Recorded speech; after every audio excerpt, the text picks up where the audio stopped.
and welcome to BallinCraig Estate. My name is Eddie and this is my vlog. Today is June the 14th. We are heading up to Bolton's Machinery because we're going to pick up the first of two new pieces of machinery that we have ordered, two new pieces of equipment, and they basically replace a single one. And if you haven't guessed which it is, that's it behind us here. Our little sit windrower and tedder combination piece of kit we are getting rid of. It's not quite as wide as we need anymore. So the two pieces of kit we're getting are both a little bit wider. They are, they're both Kubota and they're both 4 meters wide. So we're just going to park this up and unload it here. Bolton's are going to put it up for sale for us. It's a little bit dirty, so I think they're going to give it a clean as well. Right, just jump out and detach it.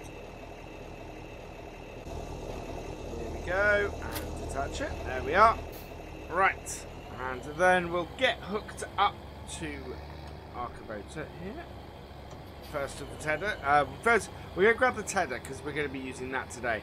We're not going to be using the windrower today. We may come back at the end of the vlog if we have time and pick it up.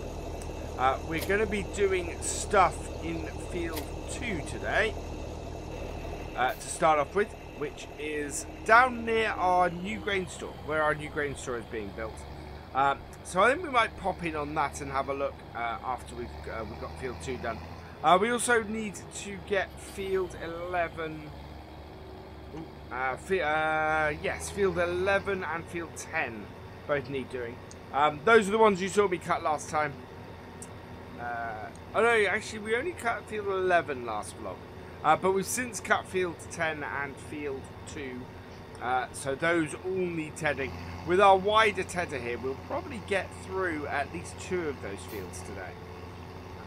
But we will see how things go. I would like to get all 3 of those done on the vlog, if I possibly can. But, you know, it all depends on how well it goes, really. And I do want to sort of show you guys how the grain store is progressing. From the reports that I've had, they're making good progress.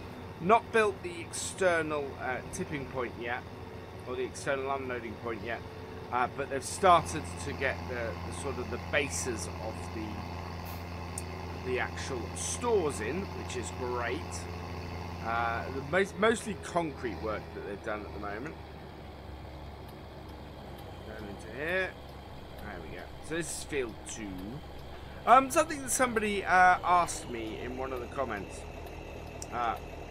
which I've tried to find out, is if the fields have any names other than the numbers.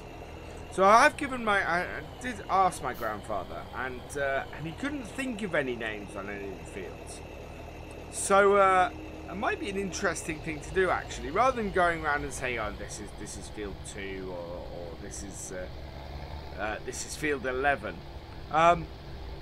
If you guys have any ideas for any names of the fields, what we should call any of the fields, that'd be quite cool. So put that in the comments, and VF will let me know the kinds of things you guys come up with, and we can go from there. We can see if we can maybe name a couple of the fields.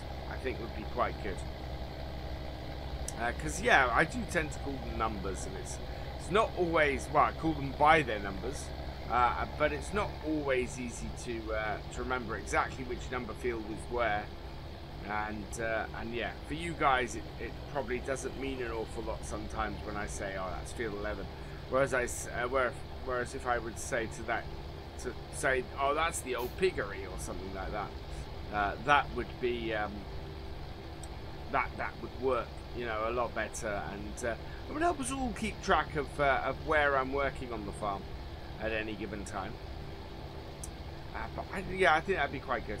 I quite like these Kubotas. They're good pieces of kit. Work well, and not too expensive either, which is the other good thing. I don't want to eat into the funds that we've got for buying the new fields, if I can. Just thinking, new fields wise, we're still looking to buy the 2 remaining fields on this side of the road. I should think by the end of the month we might be able to, which is great because they are both grass fields, and as a result they are both harvestable at the end of summer, because we're still at the very beginning of summer at the moment. So we won't get 2 cuts out of them. We might get 2 cuts out of them, but not 3. And you see the next field over, of course, is the field that we planted with grass, reseeded with grass, because the grass have got a bit old and not particularly producing a great yield anymore. So we did reseed that with grass, and that seems to be growing quite nicely. So I think we'll get 2 cuts out of that this year as well. So yeah, we are doing a lot more grass work as we expand, which is great news. I also had somebody ask if I was going to sell the bale wrapper, because obviously if we're doing silage in the silage pit now, we shouldn't have a need for the bale wrapper. I had a long hard think about this, and I think we are still going to create some silage bales. I think one of our fields will still do silage bales in, and this is simply because we're going to want to empty the clamp before we can do, or the pit before we can do the next season's worth of silage. So that then leaves us without any silage, having sold it all off. So having just a few silage bales about, just to really keep us going, I think is a good way to go. Silage bales cost a lot of money, of course, so it's better for us to make them on the farm and just hold a little bit of that silage that we're making back, so that we can do that. So yes, we are for now going to keep the bale wrapper. It is a fairly old bale wrapper, and we're not looking to use it an awful lot. So yeah, we wouldn't get much money for it anyway. We bought it second hand. It wasn't wasn't new when we purchased it. So there's I don't see a huge point in doing that. It wouldn't make much sense to me at the moment. And certainly while the BGA hasn't been built yet. So yeah, we're gonna have to make a decision doing the silage. Exactly how much silage we're gonna make when with Bolton's not having actually built their facility yet. Because if we make too much silage, of course, we won't be able to sell, and we won't get that extra income that we get every year from selling off silage bales. So it really is a case of keeping an eye on all of it. I think at the end of the year, we might reseed the field that we have the summer fair in with grass, so that by next spring, by next summer fair, it's all nice and of a high yield again. The biggest issue, of course, is that it just gets trampled on, and that affects its yield, of course. But yeah, we should be all right. It would still be a higher yield to plough it up and reseed it. It's always wise to do that every so often.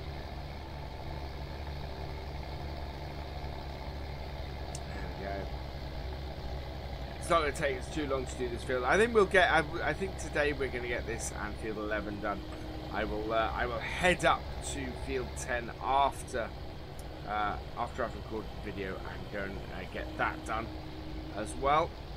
And the next time we will be rowing up and baling. I think we're going to leave this for a week or so just to dry out. Now, we've not got any rain forecast, thankfully, over the next few days. And once it's dried out, we will get it raked, or windrowed, sorry, or I suppose, yeah, raked up and baled. because yeah, it is that time of year to get this done. And then these fields we will do silage on later in the year. So that's when we'll be making really a fairly big decision on exactly what we're going to do silage wise. We have a little bit in the pit at the moment, but not a lot.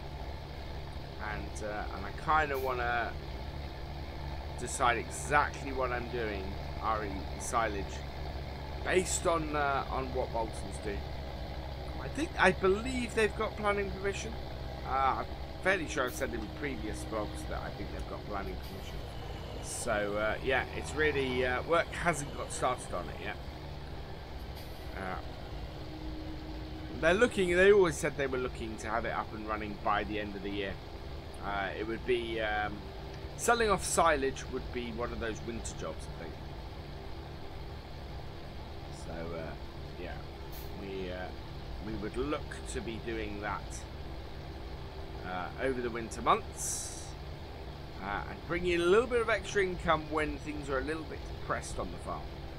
But then that's also why we're building grain store, because we want to be able to go in winter. Right, let's sell off when we get the best price for our crops, as opposed to what we've previously done, which has sort of been really counterintuitive on the farm.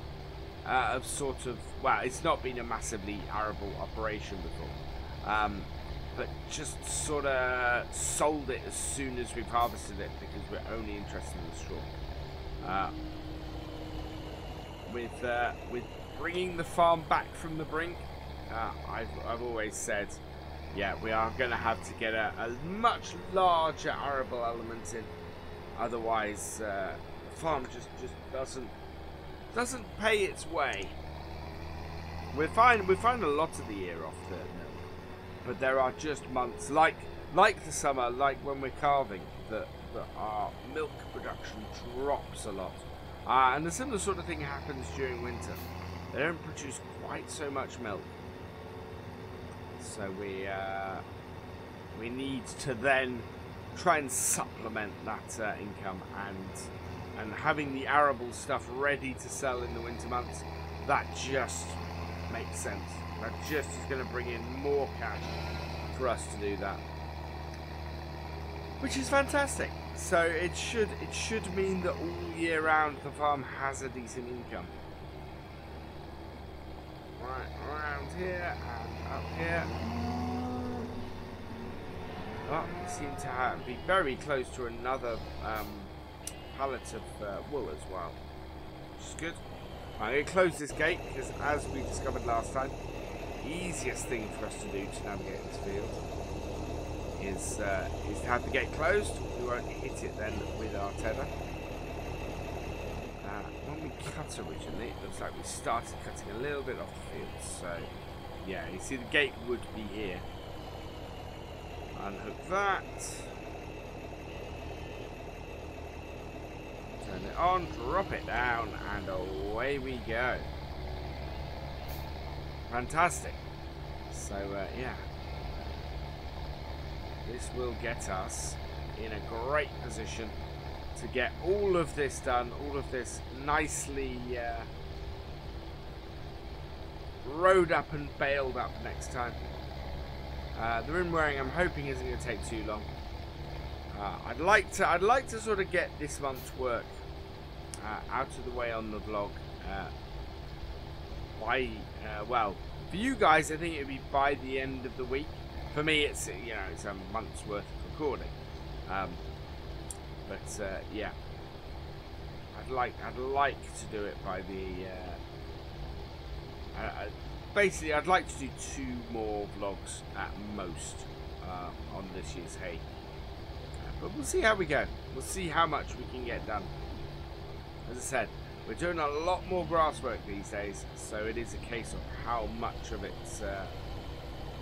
I can get onto camera for you guys without it being an overlong thing.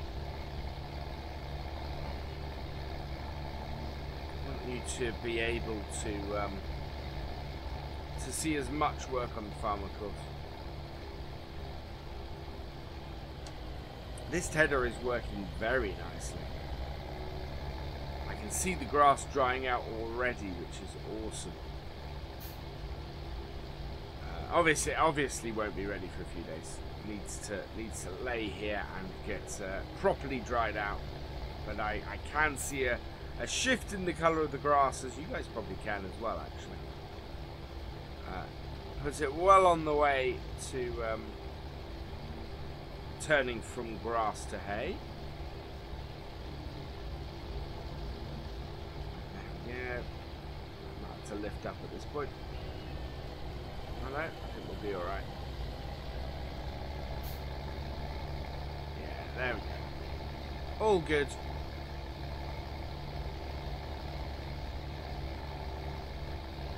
Properly cut this field. When it feels properly cut, it's just so much easier to work. Right. Although it does sort of go to a point, this field. There we are, and drop it down again. Oh, I was going to show, I was going to show you guys the progress on the barn. We just drove straight back to the farm. We'll get this done and we'll pop down there, and then I'll head back and do field 10. But yeah, I want to show you guys what's happened, because we have knocked down a wall as well. So yeah, there has been progress, and it'll be a good test actually of us driving the tractor through and seeing how easy it is to manoeuvre between the buildings now that that bit's been removed. I know a few people have suggested that I widen the gateway, and it may very well be a case of widening the gateway. Take a little bit of hedge out and just getting it widened up a bit, just so that it's easy to get out. The other thing to do, of course, would be to put a second gate in. Is maybe opposite the buildings, put a second gate in so that we can drive in and drive straight out, which might actually afford us some space to then do something else with the yard a bit, because then the end of that building essentially becomes redundant, and gives us somewhere where we can add a little bit of useful stuff. I'm always looking for places to store our equipment, because we are kind of busting at the seams now. You know, we got 2 more pieces of equipment here, with this tedder and with this with the rake, and yeah, it's gonna be a squeeze to get it in. I've got to work out. Well, this could obviously go where our old one went, but even that is not a great place, because that is in front of the mowers, so it makes the mowers a bit hard to get at. So I prefer not to cause that issue. There we go, and up.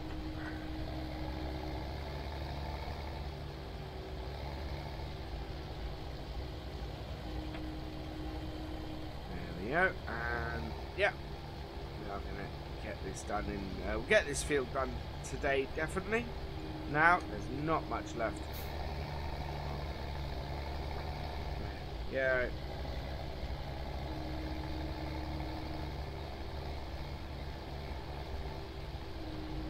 Right, and then last little bit, and then yeah, we'll head back out the other way, and we'll go and have a look at our new grain store. Might even be worth actually taking this tractor back to the yard. We'll jump in the landy quickly and have a look.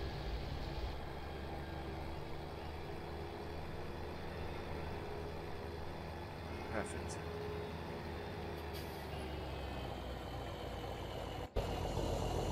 About that. There we go.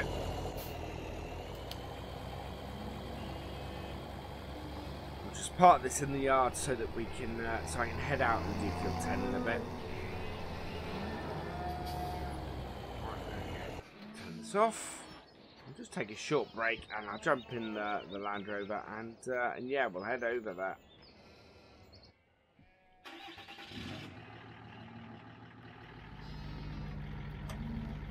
There we go. Clear on the road. Road's nice and quiet again now. Now that the summer fair's been and gone, yeah, traffic has died down to the nothingness it normally is. Right, here we go. So yeah, what we can do now, I'll show you what changes have been going on. So we've added a third light up here and moved the light switch to the outside. So you come here now, and yeah, you've got nice, really well lit yards now. And then we've got these dividers here. So look at this. In here is where the grain store is going to be built. There's a metal base to go in, which funnels down into the floor. And yeah, and then that will then feed pipes that go to outside for loading up. But it should work. It'll work really well. That, I think, lots of space in there. Even though it's what it is while it's not high, it is wide. We're going to put our loading section or our loading area here, but we've not got that installed yet. And we can't drive around because we've got the roller in the way. We knocked this wall down and didn't move the roller. So yeah, so what you'll be able to do now is you can drive your tractor around here, up here, reverse in, and yeah, you'll be able to unload at this point. So I'm really pleased with that. I think, and yeah, I think we'll end the vlog here because I'm happy with that. Oh, the only thing is, as I was saying, right. So you come straight out of here, of course. This is quite tight going around here and out here. So yeah, I think we might look at that. Then we might look at whether it's worth putting a gate in here, or whether it's worth just widening this gate so that you can, you know, maybe up to about here-ish, so that it's easier to get in and out of the yard. But we'll see how we go. But that's where I'm going to leave it for now. So all that remains is for me to say thank you for watching. I hope you have enjoyed this vlog. Please give it a like, drop us a comment, and give it a share. And for all the latest videos from the farm, please subscribe to the channel. And I will see you next time. Goodbye.